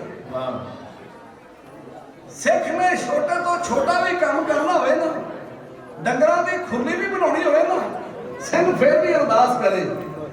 ਮੇਰੇ ਕਲਗੀਆਂ ਵਾਲੇ ਪਾਤਸ਼ਾਹ ਸਿੰਘੋ ਜਦੋਂ ਕਿਸੇ ਬੰਨੇ ਨੂੰ ਤੁਰਦੇ ਸੀ ਨਾ ਪਹਿਲਾਂ ਅਰਦਾਸ ਕਰਿਆ ਕਰਦੇ ਸੀ ਤੇ ਜੇ ਸਮਾਂ ਥੋੜਾ ਹੋਣਾ ਅਰਦਾਸ ਕਿੰਨੀ ਕਰਨੀ ਉਧਰੋਂ ਘੋੜੇ ਦੀ ਰਕਾਬ ਵਿੱਚ ਪੈਰ ਰੱਖਣਾ ਤੇ ਉਧਰੋਂ ਆਖਣਾ ਚੜ੍ਹਦੇ ਦੀ ਲਾਜ ਰੱਖੀ। ਵਾਹ ਫਿਰ ਉਹਨਾਂ ਨੂੰ ਦੁਨੀਆ ਵਿੱਚ ਕੋਈ ਹਰਾਉਣ ਵਾਲਾ ਪੈਦਾ ਨਾ ਹੋਇਆ। ਸੱਚ ਹੈ ਸਿੰਘੋ ਜਦੋਂ ਵੀ ਤੁਸੀਂ ਬਾਹਰ ਖੇਤ ਲਾਉਣ ਜਾਂਦੇ ਜੇ ਗੱਡੀ 'ਚ ਬਹਿ ਕੇ ਜਾਂਦੇ ਜੇ ਪਹਿਲਾਂ ਅਰਦਾਸ ਕਰਿਆ ਕਰੋ। ਵਾਹ ਵਾਹ ਇਹਨੇ ਸ਼ਬਦ ਪੜ੍ਹ ਲਿਆ ਕਰੋ ਰੋਗਨ ਤੇ ਅਰ ਸੋਗਨ ਤੇ ਜਦ ਜੋਗਨ ਤੇ ਬਹੁ ਭਾਂਤ ਬਚਾਵੇ ਸਤਰ ਅਨੇਕ ਸਤਰ ਅਨੇਕ ਜਵਾਬ ਕਾਵ ਤਉ ਤਨ ਏਕ ਨਾ ਲਾਗਨ ਪਾਵੇ ਰਾਜ ਤੇ ਆਪਣੋ ਕਰ ਦੇ ਕਰ ਆਪ ਸਬੂ ਨਾ ਭੇਟਨ ਪਾਵੇ और की बात कहाँ के 200 सो बेटी के पट बीच बचावे ਇਹਨਾਂ ਹੀ ਪਾਠ ਕਰ ਲਿਆ ਕਰੋ ਤੁਹਾਡੀ ਹਰ ਮੈਦਾਨੇ ਫਤਿਹ ਹੋਏਗੀ। ਸਤਿਗੁਰੂ ਕਿਰਪਾ ਕਰੇ। ਬਾਬਾ ਦੀਪ ਸਿੰਘ ਨੇ ਅਰਦਾਸ ਸੋਧੀ ਆ हे ਧੰਨ ਸ਼ਹੀਦਾਂ ਦੇ ਸਰਤਾਜ ਧੰਨ ਗੁਰੂ ਅਰਜਨ ਸਾਹਿਬ ਅਸੀਂ ਤੁਹਾਡੇ ਚਰਨਾਂ 'ਚ ਅਰਦਾਸ ਕਰਦੇ ਹਾਂ ਮਹਾਰਾਜ ਧਰਮ ਦੇ ਕਾਜ ਵਾਸਤੇ ਚੱਲੇ ਆ, ਸਾਡੇ ਸਿਰ ਤੇ ਮਿਹਰ ਦਾ ਹੱਥ ਰੱਖਿਓ। हे ਧੰਨ ਗੁਰੂ ਰਾਮਦਾਸ ਮਹਾਰਾਜ, ਤੇਰੇ ਦਰ ਤੇ ਕੋਈ ਫੁੱਲੀਆਂ ਦਾ ਪ੍ਰਸ਼ਾਦ ਚੜਾਉਂਦਾ, ਕੋਈ ਪਤਾਸਿਆਂ ਦਾ ਚੜਾਉਂਦਾ। ਮਹਾਰਾਜ ਮੈਂ ਸਿਰ ਦਾ ਚੜਾਵਾ ਲੈ ਕੇ ਆ ਰਿਹਾ, ਇਹਨੂੰ ਪ੍ਰਵਾਨ ਕਰਨੀ। ਬਾਬਾ ਦੀਪ ਸਿੰਘ ਨੇ ਅੱਗੇ ਜਾ ਕੇ ਖੰਡੇ ਨਾਲ ਲੀਕ ਖਿੱਚੀ ਆ, ਲਲਕਾਰ ਸਾਹਿਬ ਗੁਰਦੁਆਰਾ ਉੱਥੇ ਅੱਜ ਵੀ ਮੌਜੂਦ ਹੈ। ਉਧਰ ਅਬਦਾਲੀ ਦੀਆਂ ਫੌਜਾਂ ਜਵਾਨ ਜਹਾਨ ਖਾਨ, ਉਹਨੂੰ ਪਤਾ ਲੱਗਾ ਬਾਬਾ ਦੀਪ ਸਿੰਘ ਮੇਰੇ ਤੇ ਚੜ੍ਹਾਈ ਕਰਕੇ ਆ ਗਿਆ। 40,000 ਫੌਜ ਚੜ ਕੇ ਚੱਬੇ ਦੇ ਮੈਦਾਨ ਵਿੱਚ ਆਇਆ। ਇੱਕ ਪਾਸੇ ਸਤਿ ਸ੍ਰੀ ਅਕਾਲ ਦੇ ਜਕਾਰੇ, ਇੱਕ ਪਾਸੇ ਜੈ ਅਲੀ ਦੇ ਨਾਰੇ, ਇੱਕ ਪਾਸੇ ਤਨਖਾਹਾਂ ਦੇ ਚਾਨਣ ਲਾਉਣ ਵਾਲੇ, ਦੂਜੇ ਪਾਸੇ ਧਰਮ ਤੋਂ ਜਾਨਾਂ ਨਿਸ਼ਾਨ ਕਰਨ ਵਾਲੇ ਸੂਰਮੇ। ਇੱਥੇ ਗਹਿ ਗੱਜ ਦਾ ਜੰਗ ਹੋਇਆ। ਬਾਬਾ ਦੀਪ ਸਿੰਘ ਦੀਆਂ ਫੌਜਾਂ ਨੇ ਤੁਰਕਾਂ ਦੀਆਂ ਫੌਜਾਂ ਦੇ ਇਕਰਾ ਕਹਾਂ ਲਾ ਕੇ ਰੱਖ ਦਿੱਤੇ। ਜਦੋਂ ਸੱਥਰ ਬਚ ਗਏ, ਇਧਰ ਅਮੀਰ ਜਾਨ ਖਾਨ, ਉਹਨੂੰ ਆਪਣਾ ਪਾਸਾ ਹੌਲਾ ਹੁੰਦਾ ਜਾਪਿਆ। ਉਹਨੇ ਘੋੜਾ ਛੇੜਿਆ ਤੇ ਗਾਂ ਵਧਿਆ। ਉਹਨੂੰ ਬਾਬਾ ਦਿਆਲ ਸਿੰਘ ਨੇ ਰੋਕਿਆ। ਸਿੰਘੋ, 3 ਵਾਰ ਬਾਬਾ ਦਿਆਲ ਸਿੰਘ ਤੇ ਅਮੀਰ ਜਾਨ ਖਾਨ ਨੇ ਕੀਤੇ। ਫਿਰ ਸੂਰਮੇ ਨੇ ਚੜਾਇਆ ਤੰਦੀ ਤੇ ਤੀਰ, ਇਹੋ ਜਿਹਾ ਖਿੱਚ ਕੇ ਛੱਡਿਆ, ਸੁੱਤੇ ਅਮੀਰ ਜਾਨ ਖਾਨ ਦੀ ਛਾਤੀ ਵਿੱਚੋਂ ਕਿਤਰਾ ਨਿਕਲਦਾ, ਦਵਾ ਸੂਰਮਿਆਂ ਦਾ ਕਿਤਰਾ ਜੰਗ ਹੋਇਆ। ਲੈਣਾ ਤੁਹਾਡੇ ਸਾਹਮਣੇ ਜੋੜੀ ਬਿਆਨ ਕਰ ਰਹੀ ਹੈ। ਪਾਛੂ ਹੁਣ ਅੱਗੇ ਹੋ ਜਾਣਾ ਤੇ ਆਗੂ ਨੇ ਪਿੱਛੇ ਹੋ ਜਾਣਾ। ਆਹ ਕਵਿਤਾ ਬੜੀ ਕਾਬਲੇ ਗੌਰ ਹੈ। ਕਾਕ ਫੂਲ ਨਾ ਚੱਕਦੇ ਹਰ ਸੰਡੜੀਆਂ ਖਾਣ,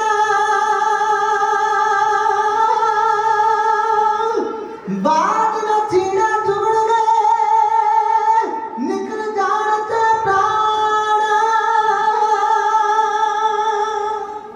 ਮੀਰ ਆਣ ਕੇ ਸਿੰਘ ਦੇ ਮੂਹਰੇ ਬਲਿਆ ਜਹਾਂ ਦੀ ਛੇੜ ਕੇ ਉਹਨੂੰ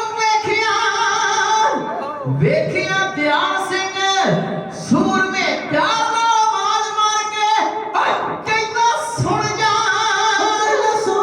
ਬਾਤ ਇੱਕ ਖਾਨਾ ਕਰ ਬਲਵਾਰੀ ਆਪਣਾ ਕਦੇ ਚਿੱਤ ਚ ਕਮਾਂਡਣਾ ਰਾਜੇ ਧੋਖੇ ਨਾਲ ਗਿਆ ਮਾਰਿਆ ਉਹਨੂੰ ਸਿੰਘ ਨੇ ਰੋਬ ਨਾਲ ਵੇਖਿਆ ਪੱਟ ਪੈਣੇ ਕਾਂਜੇ ਨੂੰ ਵਾਰ ਵੱਧ ਕੇ ਖਾਨ ਨੇ ਕੀਤਾ। ਸਿੰਘ ਨੇ ਸਬਰ ਰੋਕਿਆ ਵਾਲੀ ਸਿੰਘ ਦੀ ਨੱਟ ਨੂੰ ਆ ਗਈ ਸਤਿ ਸ੍ਰੀ ਅਕਾਲ ਆਖ ਕੇ ਤੀਰ ਮਾਰਿਆ ਸੂਰਮੇ ਉਸ ਨੂੰ ਛਾਤੀ ਵਿੱਚ ਜਾ ਧਸਿਆ ਵੇ ਕਾਕੇ ਘੇਰਨੀ ਖਾ ਕੇ ਘੇਰਨੀ ਕੋਲੇ ਤੋਂ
ਚੜਦੇ ਕੁੰਦ ਦੇ ਜਵਾਨ ਜੱਟ ਦੇ ਰਹਿਣਗੇ ਚੰਨ ਵਿੱਚੋਂ ਜਿਹੜਾ ਦੱਸਿਆ ਕਹਿ ਕਹਿਣਗੇ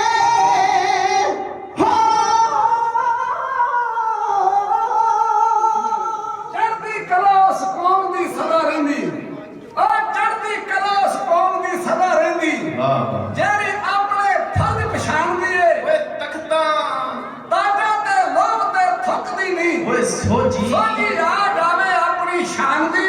ਕਿਸੇ ਕਿਸੇ ਦੁਖੀ ਮਜਲੂਮ ਦੀ ਹਾਲ ਸੁਣ ਕੇ ਓਏ ਬਾਜੀ ਬਾਦੀ ਲਾ ਦਿੱਤੀ ਆਪਣੀ ਜਾਨ ਦੀ ਏ। ਓਏ ਤੇਰੇ ਭਾਣੇ ਸਰਬੱਤ ਦਾ ਭਲਾ ਹੋਵੇ ਤੇ ਚੰਦਨ ਸਿੱਖਿਆ ਤੇਰੇ ਨਿਸ਼ਾਨ ਦੀ। ਵਾਹ ਸਾਊਂਡ ਵਾਲੇ ਨੂੰ ਫਿਕਰ ਵਿਚਾਰੇ ਨੂੰ ਉਹ ਵੀ ਹੱਥ ਰੱਖਿਆ ਉਹਨੇ ਵੀ ਜਦੋਂ ਉੱਚੀ ਬੋਲਦਾ ਕਿਤੇ ਸਪੀਕਰ ਨਾਲ ਫੁੱਕ ਨਾ ਜਾਣ, ਗੁਰੂ ਕਿਰਪਾ ਕਰੇ। ਇਹ ਅਸੀਂ ਅਮਰੀਕਾ ਵਿਖੇ ਅਡਿਆਨਾ ਇੱਕ ਸਟੇਟ ਆ, ਉੱਥੇ ਦੀਵਾਨ ਲਾਇਆ ਤੇ ਉੱਥੇ ਗੋਰਾ ਹੈ ਤੇ ਸਾਡੇ ਤੋਂ ਪਹਿਲਾਂ ਥੋੜਾ ਰਾਗੀ ਸੀ, ਉਹ ਕੀਰਤਨ ਕਰਨ ਆਉਂਦਾ ਵੀ ਪਹਿਲੇ ਤੇ ਬੜੇ ਵਧੀਆ ਕਰਕੇ ਗਏ ਆ। ਇਹਨਾਂ ਨੂੰ ਵੀ ਹੋ ਗਿਆ ਨਾ ਮੇਰਾ $17,000 ਦਾ ਸੌਂਡ ਆ, ਤੇ ਉਹ ਜਦੋਂ ਇਹ ਬਾਹਰ ਪੜੇ ਉਦੋਂ ਉੱਠ ਕੇ ਗਏ ਤੇ ਮੱਠਾ ਕਰਦੇ ਨੇ ਇਹਨੂੰ, ਗੁਰੂ ਕਿਰਪਾ ਕਰ ਨਹੀਂ ਵਧੀਆ ਤੇਰਾ ਸੌਂਡ, ਗੁਰੂ ਕਿਰਪਾ ਕਰੇ।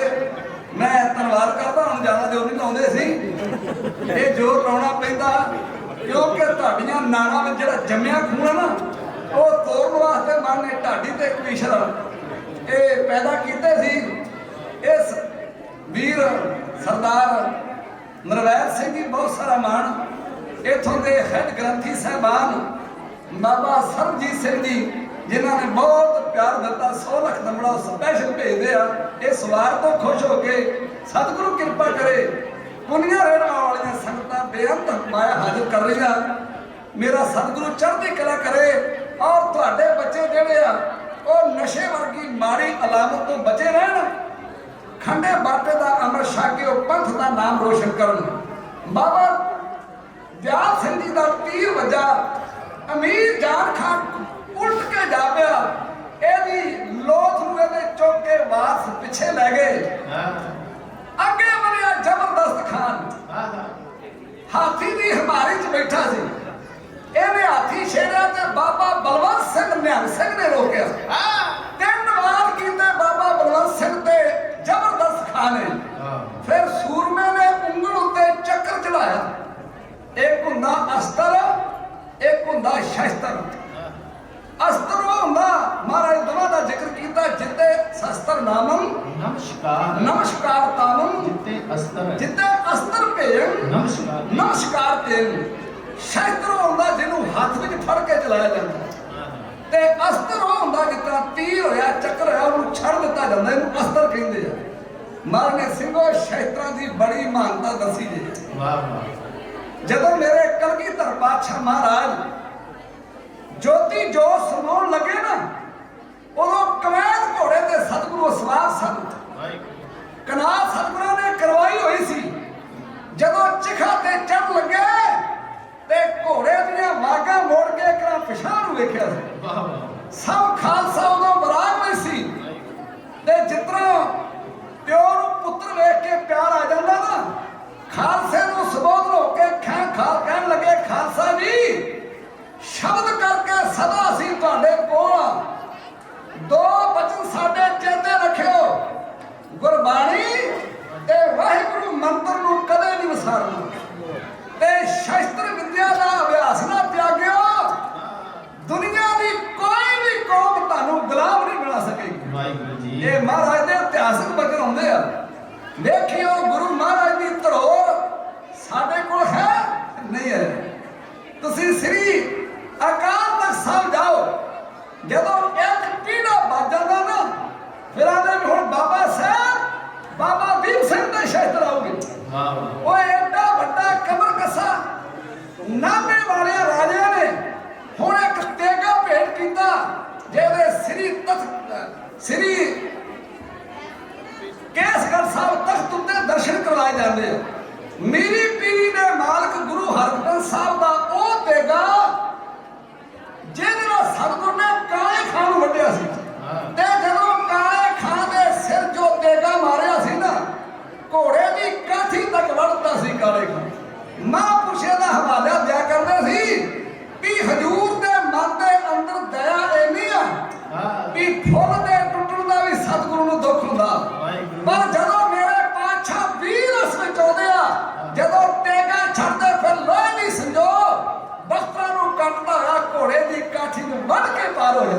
सच है इधर सूरमे बाबा बलवंत सिंह ने ਉਹਦੇ ਉੱਤੇ 3 ਵਾਰ ਕੀਤੇ ਸੂਰਮੇ ਨੇ 3 ਹੀ ਰੋਕ ਲਏ ਫਿਰ ਉਂਗਲ ਉੱਤੇ ਚੜਾਇਆ ਚੱਕਰ ਜਿਹੜਾ ਕਾਗਜ਼ ਨਾਲੋਂ ਪਤਲਾ ਸੀ ਇੰਨੀ ਜ਼ੋਰ ਨਾਲ ਘੁਮਾ ਕੇ ਛੱਡਿਆ ਹਾਥੀ ਦੀ ਹਮਾਰੀ 'ਚ ਬੈਠਾ ਸੀ ਜ਼ਬਰਦਸਤ ਖਾਂ ਸੂਰਮੇ ਦੇ ਚੱਕਰ ਨੇ ਪਾਪੀ ਦਾ ਸਿਰ ਇਸ ਤਰ੍ਹਾਂ ਲਾ ਕੇ ਰੱਖ ਦਿੱਤਾ ਜਿਸ ਤਰ੍ਹਾਂ ਘੁਮਿਆਰ ਚੱਕ ਤੋਂ ਭਾਂਡਾ ਲਾ ਕੇ ਰੱਖ ਦਿੰਦੇ ਆ ਇਹਨੂੰ ਵੀ ਅਗਲੇ ਜਹਾਨ ਪਹੁੰਚਾਤਾ ਰੁਸਤਮ ਖਾਂ ਆਇਆ ਉਹ ਵੀ ਮਾਰਿਆ ਗਿਆ इधर फौजा का जो बहुत सारी तुर्कों की फौज मर लगी फिर फौजा का जरनैल जहान खान अगे बढ़िया उन्हें आख्या बाबा दीप सिंह मेरे वेदे वेदे तेरिया फौजा ने मेरिया फौजा ने कहा ला के सुन दिया ओ मेरा जी करता मैं तेरे ना कले ना कला ना बाबा दीप सिंह जी कहनी ते कथनी दे पूरे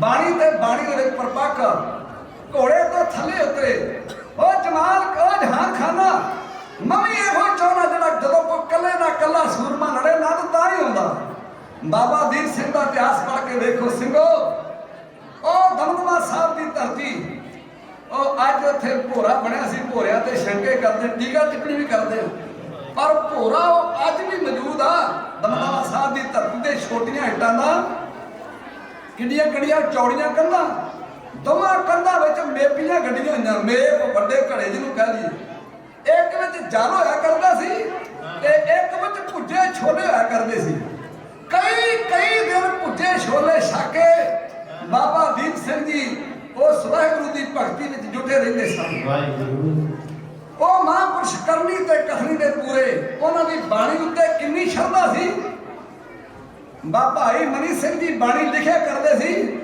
ਤੇ ਬਾਬਾ ਦੀਪ ਸਿੰਘ ਜੀ ਲਾਗੋਂ ਕਲਮਾਂ ਕੱਢ ਕੇ ਦਿਆ ਕਰਦੇ ਸੀ ਕਲਮ ਤੇ ਜਦੋਂ ਕਲਮ ਮੋਟੀ ਹੋ ਜਾਂਦੀ ਸੀ ਨਾ ਬਾਬਾ ਦੀਪ ਸਿੰਘ ਜੀ ਨਵੀਂ ਕਲਮ ਕੱਢ ਕੇ ਤੇ ਬਾਬਾ ਮਨੀ ਸਿੰਘ ਭਾਈ ਮਨੀ ਸਿੰਘ ਨੂੰ ਫੜਾ ਦਿਆ ਕਰਦੇ ਸੀ ਤੇ ਸਿੱਖਾਂ ਨੇ ਪੁੱਛਿਆ ਬਾਬਾ ਜੀ ਉਹ ਕਲਮ ਦੁਬਾਰਾ ਕੱਢ ਦਿਆ ਕਰੋ ਉਹਨਾਂ ਆਖਿਆ ਨਹੀਂ ਇਸ ਕਲਮ ਨੇ ਗੁਰੂ ਦੀ ਬਾਣੀ ਲਿਖੀ ਆ ਇਹਨੂੰ ਮੁੜ ਕੇ ਚਾਕੂ ਨਹੀਂ ਲਾਉਣਾ ਉਹਨਾਂ ਦੀ ਕਿੰਨੀ ਸ਼ਰਧਾ ਬਾਣੀ ਤੇ ਹੁੰਦੀ ਸੀ ਗੁਰੂ ਕਿਰਪਾ ਕਰੇ ਉਹ ਬਾਬਾ ਦੀਪ ਸਿੰਘ ਜੀ ਕਰਨੀ ਤੇ ਕਥਨੀ ਦੇ ਪੂਰੇ ਘੋੜੇ ਤੋਂ ਥੱਲੇ ਉਤਰੇ ਹੋਏ ਜਮਾਲ ਖਾਨ ਮੈਂ ਵੀ ਇਹੋ ਚਾਹਣਾ ਜਦੋਂ ਕੋਈ ਕੱਲੇ ਨਾ ਕੱਲਾ ਸੂਰਮਾ ਲੜੇ ਇੱਕ ਪਾਸੇ ਫੌਜਾਂ ਦਾ ਜਰਨੈਲ ਜਮਾਲ ਖਾਨ ਦੂਜੇ ਪਾਸੇ ਬਾਬਾ ਦੀਪ ਸਿੰਘ ਜੀ ਘੋੜੇ ਤੋਂ ਥੱਲੇ ਉਤਰਿਆ ਕਿਸ ਤਰ੍ਹਾਂ ਇੱਕ ਦੂਜੇ ਨੂੰ ਵੰਗਾਰਿਆ ਕਿਸ ਤਰ੍ਹਾਂ ਵੱਧ ਕੇ ਸੂਰਮੇ ਵਾਰ ਕਰ ਰਿਹਾ ਕਿਤਨਾ ਇਹਨਾਂ ਦੇ ਸੀਸ ਧੜਾ ਤੋਂ ਜੁੜਾ ਹੋਇਆ ਲੈਣਾ ਤੁਹਾਡੇ ਸਾਹਮਣੇ ਜੋੜੀ ਕਵਿਤ ਛੰਦ ਵਿੱਚ ਇਹ ਬਿਆਨ ਕਰ ਰਹੀ ਹੈ ਜਵਾਨ ਜਵਾਨ ਜਵਾਨ ਖਾ ਹਮਾਰੇ ਲਲਕਾਰ ਵਨ ਮਹਿਸਤਾ ਸਿੰਘ ਜੀ ਹੋ ਜਾ ਤੁਰਤ ਤਿਆਰ ਹੋ ਇੱਕ ਇੱਕ ਗਾਜੀ ਮਰੇਦਾ ਪਾ ਦਿਆਂਗਾ ਮੈਂ ਮੁੱਲ ਸਿੱਖੀ ਖੜੀ ਬਹਾਰ ਤੇ ਜਾਓ ਹਨੇਰੀ ਚੁੱਲ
ਡਰ ਜਾਂਦੀ। ਆਂਦੇ ਦਵਾ ਸੂਰਮਿਆਂ ਦੇ ਸਾਂਝੇ ਵਾਰ ਹੋਏ ਆ ਤੇ ਸਾਂਝੇ ਵਾਰ ਦੇ ਨਾਲ ਦਵਾ ਦੇ ਸੀਸ ਜਿਹੜੇ ਉਹ ਧੜ ਤੋਂ ਦੁਨਾ ਹੋ ਚੁੱਕੇ ਆ।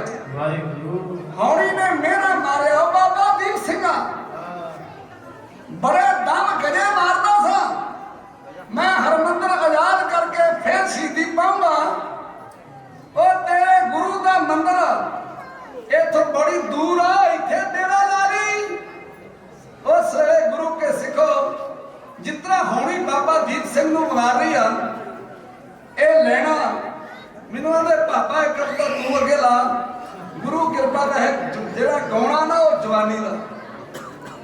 ਬੁੱਢਾ ਬੰਦਾ ਤੇ ਰੋਟੀ ਖਾਂਦਾ ਵੀ ਤਾਂ ਲੱਗਦਾ ਵੀ ਬੀਨ ਵਜਾਉਣ ਡਿਆ ਹੁੰਦਾ। ਗਾਉਣਾ ਜਵਾਨੀ ਦਾ ਪਾਉਂਦੇ ਇੱਕ ਕਵਿਤਾ ਤੇਰੇ ਕੋਲ ਹੋਣੀ ਆ। ਆਓ ਜਿਤਨਾ ਹੋਣੀ ਬਾਬਾ ਦੀਪ ਸਿੰਘ ਨੂੰ ਵਗਾਰ ਰਹੀ ਆ ਲੈਣਾ ਤੁਹਾਡੇ ਸਾਹਮਣੇ ਜੋੜੀ ਪਿੱਛੇ ਬੋਲੇਗੀ, ਦਾਸ ਅੱਗੇ ਬੋਲੇਗਾ। ਆਓ ਕਵਿਤਾ ਦਾ ਸਿਰ ਲਿਖ ਲਿਆ।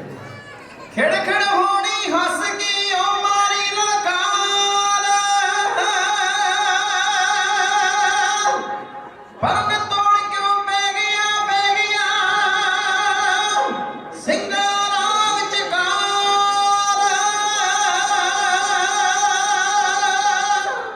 ਓਏ ਖਿੜਖਿੜ ਹੱਸ ਕੇ ਹੋਣੀ ਕਹਿਣ ਲੱਗੀ, ਖਿੜਖਿੜ ਹੱਸ ਕੇ ਹੋਣੀ ਕਹਿਣ ਲੱਗੀ ਤੇਰਾ ਹਰੀ ਮੰਦਰ ਹੱਲਾ ਆ ਨਹੀਂਓ। ਹਮ ਤਮੇ ਤਮ ਗਜੇ ਪਿਆ ਮਾਰਦੇ ਸੇ ਦਮ, ਦਮੇ ਦਮ ਗਜੇ ਪਿਆ ਮਾਰਦੇ ਸੇ ਬਾਬਾ, ਸੀਸ ਤੂੰ ਪੇਟ ਚੜਾਇਆ ਨਹੀਂ ਹੋ। ਖਿੜਖਿੜ ਹੱਸ ਕੇ ਹੋਣੀ ਕਹਿਣ ਲੱਗੀ, ਖਿੜਖਿੜ ਹੱਸ ਕੇ ਹੋਣੀ ਕਹਿਣ ਲੱਗੀ ਤੇਰਾ ਹਰੀ ਮੰਦਰ ਹੱਲਾ ਆ ਨਹੀਂਓ। ਹਮ ਤਮੇ ਦਮ ਗਜੇ ਪਿਆ ਮਾਰਦੇ ਸੇ ਦਮ, ਦਮੇ ਦਮ ਗਜੇ ਪਿਆ ਮਾਰਦੇ ਸੇ ਬਾਬਾ, ਸੀਸ ਤੂੰ ਪੇਟ ਚੜਾਇਆ ਨਹੀਂ ਹੋ। ਤੇਰਾ ਵੈਰੀਆਂ ਨੇ ਮੰਦਰ ਮੱਲਿਆਈ ਦੇ ਕੇ ਸੀਸ ਆਜ਼ਾਦ ਕਰਵਾ ਦਈਓ। ਲੰਗਿਆ ਜਿਹੜੀ ਅਰਦਾਸ ਕੀਤੀ ਤੁਰਨ, ਲੱਗਿਆ ਜਿਹੜੀ ਅਰਦਾਸ ਕੀਤੀ ਬਾਬਾ, ਸਿੱਖੀ ਦਾ ਜੋਰ ਵਿਖਾਇਆ ਨਹੀਂ ਹੋ।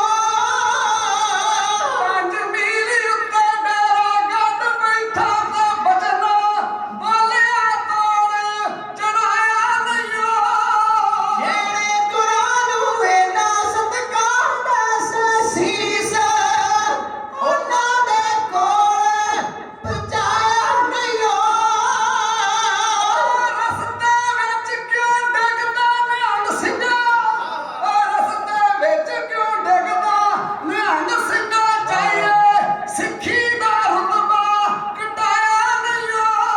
ਖਬਰ ਲਾਉਂਦੇ ਪੀ ਕੇ ਰਾਤ ਦੀ ਨੀ ਖਬਰ, ਲਾਉਂਦੇ ਪੀ ਕੇ ਰਾਤ ਦੀ ਨੀ ਮੋਨੂੰ, ਕਿਸੇ ਨੇ ਡਕਾ ਪਾਇਆ ਨਹੀਂ ਹੋ।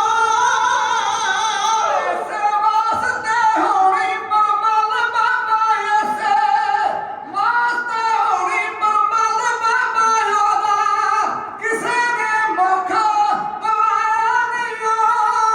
ਲਾਲ ਜੁਗਰਾਜ ਦਾ ਸੂਰਜ ਛਿਪਣ ਲੱਗਾ ਗੁਰਲਾਲ, ਜੁਗਰਾਜ ਦਾ ਸੂਰਜ ਛਿਪਣ ਲੱਗਾ ਹਾਲਾ, ਜੋਗੀਆਂ ਦਾ ਡੇਰਾ ਆਇਆ ਨਹੀਂ ਹੋ।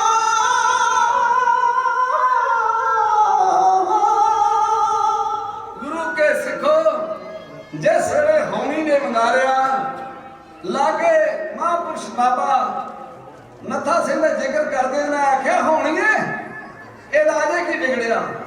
ਹੌਣੀ ਨੇ ਆਖਿਆ ਬਾਬਾ ਦੀਪ ਸਿੰਘਾ ਮੈਂ ਤੈਨੂੰ ਆਖਿਆ ਸੀ ਮੈਂ ਤੇਰੇ ਪਰਨ ਰਾਹ ਵਿੱਚ ਰੋਲ ਦੂੰਗੀ।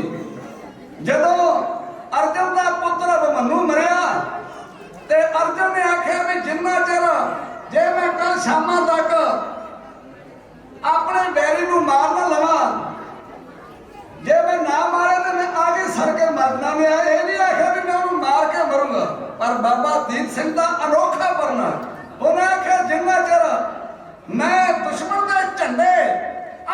ਦੀ ਧਰਤੀ ਤੋਂ ਪੁੱਟ ਨਾ ਦਿੰਦਾ ਉਹਨਾਂ ਚਿਰ ਤੱਕ ਮੈਂ ਸ਼ਹੀਦੀ ਨਹੀਂ ਪਾਉਂਗਾ। ਇਹ ਪਰਮ ਕੀਤਾ ਸੀ ਬਾਬਾ ਦੀਪ ਸਿੰਘ ਨੇ।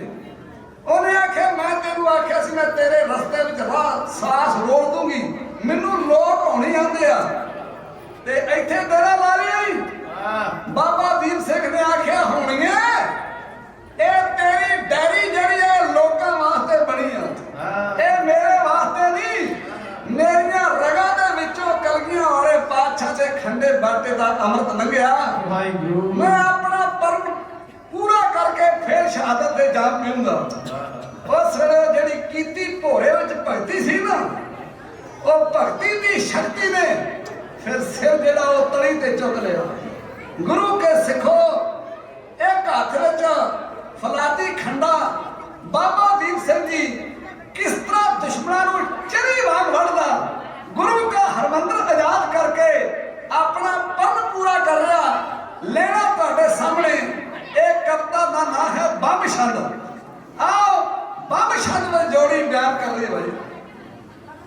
ਉੱਠ ਬਾਬਾ ਦੀਪ ਸਿੰਘ ਯੋਧ ਖਨਾਜ ਫੜ ਕੇ ਐਲਾਨ ਕਰੀ ਅਰਦਾਸ ਗੁਰੂ ਦਰ ਖੜ ਕੇ, ਮੈਰਨ ਵਿੱਚ ਮਾਰਾ ਆਏ ਵੈਰੀ ਜੋ ਚੜ ਕੇ, ਸੀਸ ਚੱਕ ਲਿਆ ਰਾਹ ਤੱਕ ਲਿਆ ਦਲੇਰ ਨੇ, ਖੰਡਾ ਬੋਣਾ ਸ਼ੁਰੂ ਕਰਦਾ ਵਾ ਮੁੰਡਾ ਸ਼ੇਰ ਨੇ।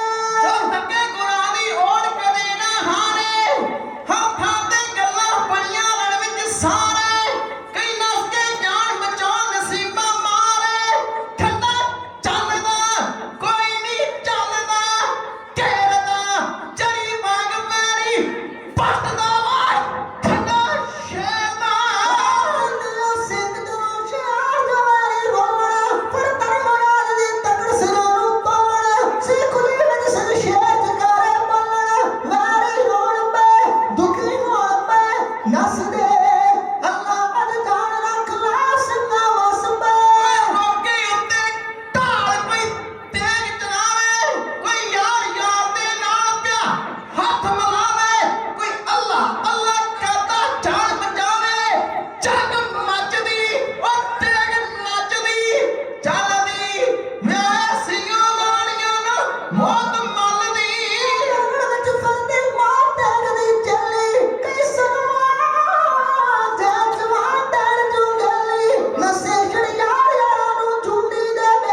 ਸਾਨੂੰ ਮਿਲਦਾ ਵੀ ਉਹਦੇ ਨਾਲ ਦੇ ਵੀ ਉੱਠ ਪਏ ਹੋਣੇ ਆ ਜਿਹਨੂੰ